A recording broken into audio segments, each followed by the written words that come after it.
Performance Squad, welcome back to another video. This is Coach Riley, and this is Riley Performance.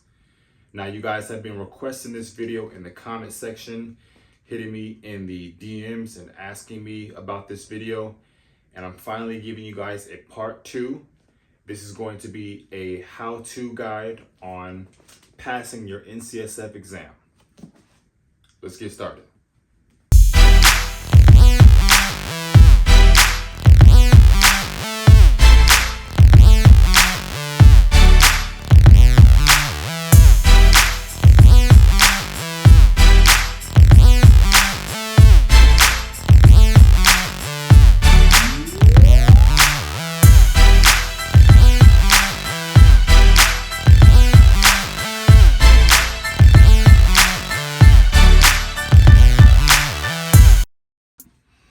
First, I want to say welcome back to the channel.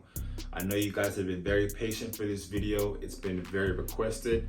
I know many of you guys are getting your NCSF exam as well as your sport nutrition exam. So you guys make sure you stay tuned for this video. I'm not going to make it too long, just a little bit more in-depth review on how I successfully passed. I have timestamps throughout the video, so if throughout the video you want to skip to a section that most applies to you, you guys can do that as well. But today we're just going to be talking about how to have a successful rate on passing the NCSF exam.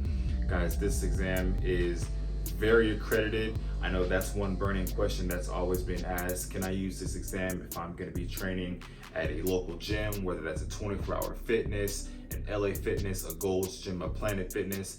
If you guys are planning on becoming personal trainers working for an actual gym, this exam will definitely give you that access. So stay tuned.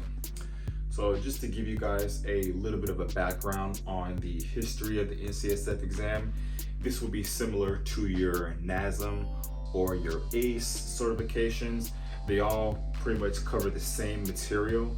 The NCSF exam specifically covers nutrition and corrective exercise.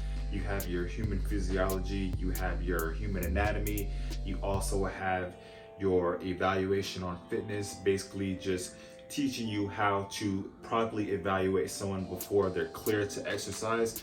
But we're gonna go over all of that section in the video today.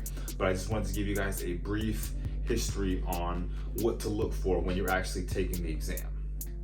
So when it comes to the NCSF exam, there are 4 sections that you want to make sure that you study very hard on.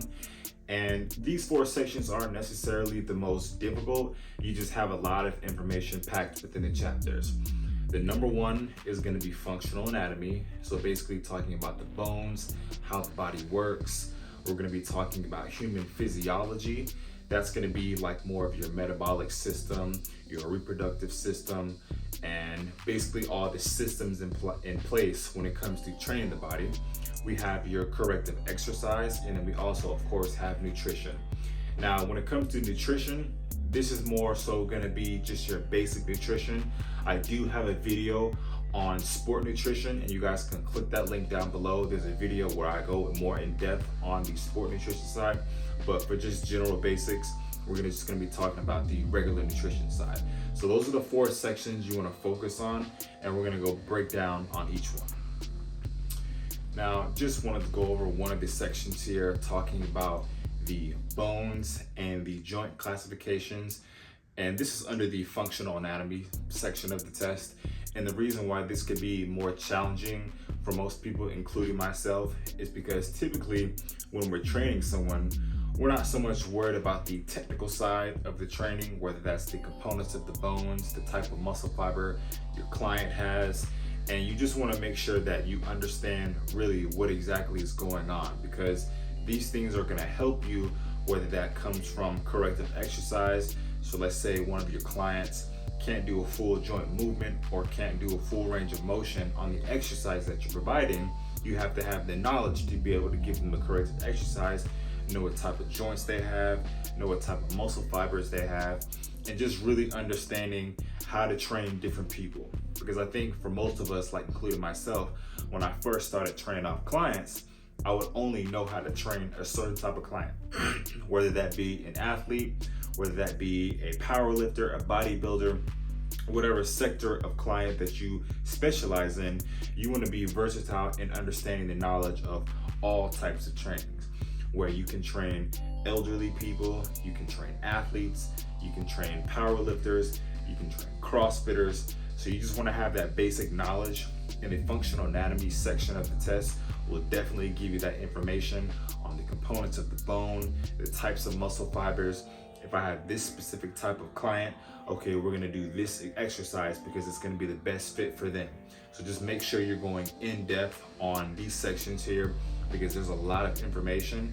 And if you have to read the chapters, 2 times, 3 times to just really let it stick to your brain, do that, because that's one of the strategies I used. I read the section, got through the information on the functional anatomy, and then I read it again just so I can go back and reread something that I may have missed the first time. So functional anatomy, definitely to have the most success in that section, you want to read twice, 3 times if you need to. Another section we're going to be talking about would be the human physiology.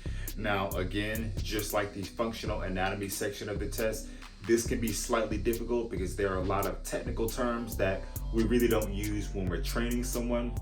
Things like aerobic fitness, anaerobic fitness, muscle fatigue, we have fat cells, and just understanding the skeletal muscle part of the body when we're training, right? So just to give you guys a brief summary on that, aerobic fitness would be more so your cardio, things that only oxygen can fuel. So something like running on the treadmill, doing a jog outside, doing a high intensity workout with no equipment using straight oxygen. That will be your aerobic exercise. And then your anaerobic exercise will be workouts like the gym that use fat to fuel the workout. This is why when it comes to nutrition, you want to make sure you have the proper nutrients to fuel your workout. Because if you don't have the proper nutrients, then you're going to experience fatigue. And all this is going to be in the human physiology side. So again, just like the functional anatomy, you want to make sure that you're going in depth when it comes to the physiology side, because I've had clients where they passed out and I had to ask them, okay, did you eat anything? Because we did do some exercises that involved doing some weight training just a little bit, and not having the proper nutrition would definitely affect that. So make sure you guys in the human physiology side are definitely going in depth, understanding, okay, what it is about the aerobic and the anaerobic exercises that fuel these workouts. How do these affect client workouts? And what could I tell my clients beforehand on how to best prepare for those? So make sure human physiology, again, if you have to read it twice, 3 times, however you need to do it, make sure you guys are going in depth on that section there. Another section we're talking about today is the corrective exercise. Now, the corrective exercise isn't as difficult as the human physiology and the functional anatomy, but the corrective exercise can be a challenge and very important, because most of you future trainers out there who are going to be training at a gym or just having your own personal business, most of your clients are going to be coming in with injuries or with limitations that they can't already do. So it's your job as a trainer to have the knowledge to know, okay, so if someone comes in with low back pain, something that's very common in the fitness world, low back pain, we have to know which type of exercises, which type of stretches do they need to substitute and correct that, right? Because most of the time when you have your new clients, some of them will have to get cleared by a doctor before they come in and actually train with you, but some of them just need a little bit of stretching and they'll be good to go. And the book definitely has picture diagrams on which type of corrective exercises will help. And if you need to, write those down, make flashcards on them, and even implement these when you do your own workouts. I've actually implemented a lot of corrective exercises from the book in my own personal workouts, and it's definitely helped me. So you guys make sure when it comes to the corrective exercise that you're really paying attention to which type of exercises are going to cause the most pain and which ones are going to give you the most comfort. So make sure you guys dive into that section. And the last section that we're talking about is nutrition. Now, again, as I mentioned before in the video, This nutrition in the personal training exam is not going to be as detailed as your sport nutrition. And just a quick summary on that: basic nutrition versus sport nutrition. The basic nutrition that we're talking about in the exam is just nutrition that we need to fuel our workouts.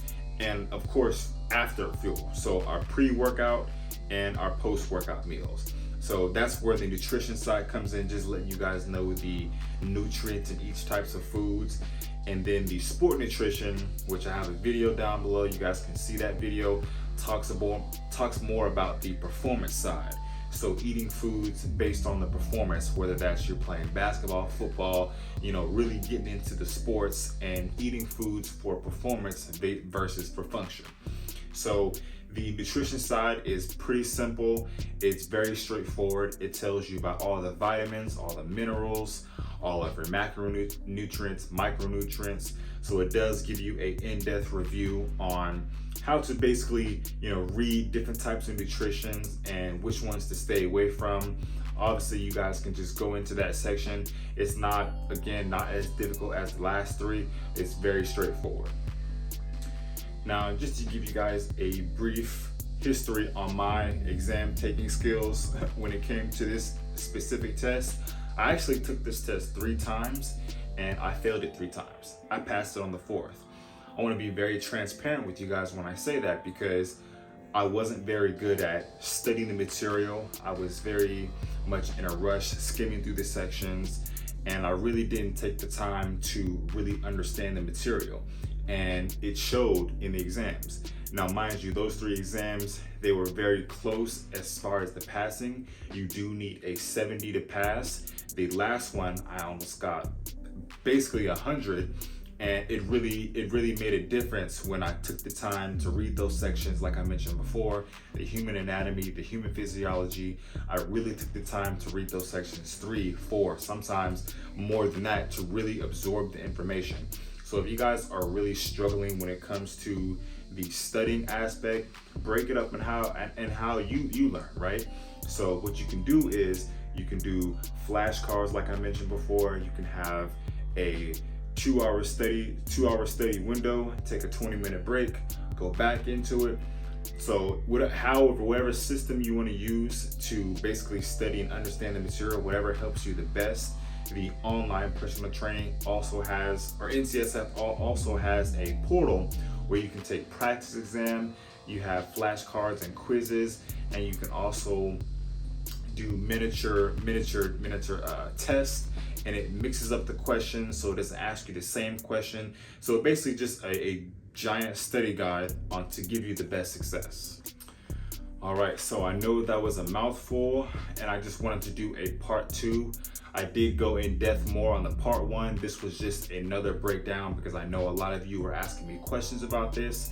So I hope that's helped. I hope you guys pass your exam. I cannot wait to hear these success stories on just everything involved. And you guys are gonna do great. There's nothing to be feared here. You guys just make sure on those 4 sections you hammer in, you really lock in, and you really absorb all the material. Because when you guys are finished, I want you to walk out with one of these, and I want to see it posted. Rather performance. You guys make sure you like, comment, and subscribe, and we got more on the way. I'm gone.